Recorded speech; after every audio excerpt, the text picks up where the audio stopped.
We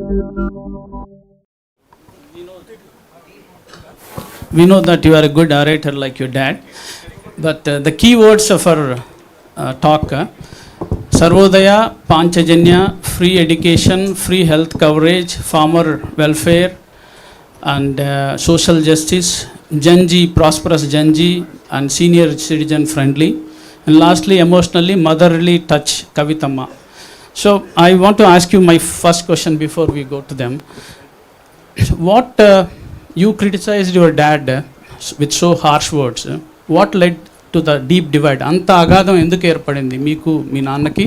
ఇది పొలిటికల్లా, it's deep పర్సనల్లా? Can you speak out your heart? First of all, it's unfair for the moderator to get the first question. But anyways, he's taken that advantage. I'm happy about it. ఒకటి, నేను మా నాన్నని criticise చేయలేదండి. Political లీడర్గా కేసీఆర్ గారిని criticise చేసిన. BRS party అధ్యక్షులు గౌరవనీయులు పెద్దలు కేసీఆర్ గారిని క్రిటిసైజ్ చేసిన తప్పితే మా నాన్న కేసీఆర్ని నేను తిట్టలేదు. మా నాన్న కేసీఆర్తో నాకు ఎటువంటి ప్రాబ్లం లేదు. నాన్నగా ఆయన లేకపోతే నాకు జన్మనే లేదు. నేను ఒక హిందూ మహిళగా రోజు పొద్దున్న లేస్తే పూజ మెడిటేషన్ చేసే మహిళగా చెప్పేటటువంటి ఫస్ట్ 5 పేర్లలో తల్లిదండ్రుల పేరు కూడా ఉంటుంది.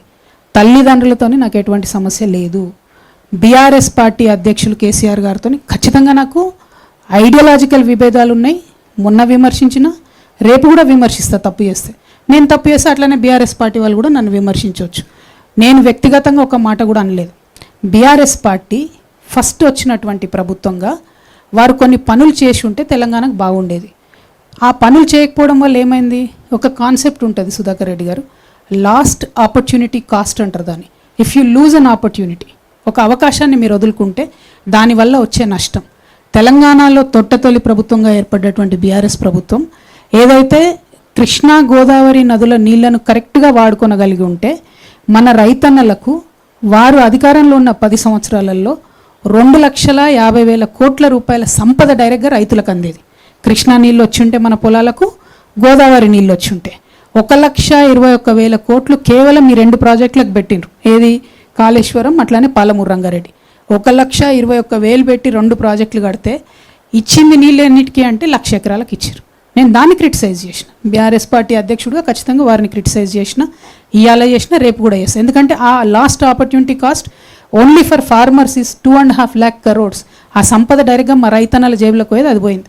ఇంకొకటి లాస్ట్ ఆపర్చునిటీ కాస్ట్లో మొత్తం 2001 నుంచి 2014 దాకా తెలంగాణ రాష్ట్రం వచ్చే వరకు కొట్లాడినటువంటి యువకులకు ఉద్యోగ అవకాశాలు ఇవ్వకుండా ఒక 10 సార్ల పేపర్ లీక్ అయ్యి అంత పెద్ద ఐటీ మినిస్టరు, అన్ని దేశాలకు పోయి స్పీచ్లు ఇచ్చే ఐటీ మినిస్టర్ కేటీఆర్ గారు ఉండంగా టీసీఎస్ లాంటి కంపెనీతో మాట్లాడుకొని ఫుల్ ప్రూఫ్గా మనం ఎగ్జామ్స్ పెట్టలేమా అండి?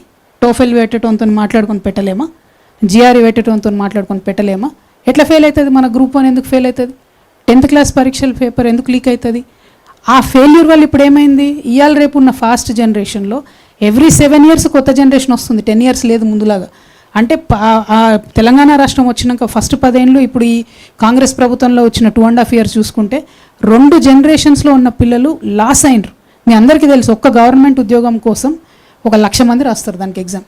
At any point of time 30 to 40 lakh people Telangana యువకులు ఎగ్జామ్ ప్రిపరేషన్లే ఉంటారు.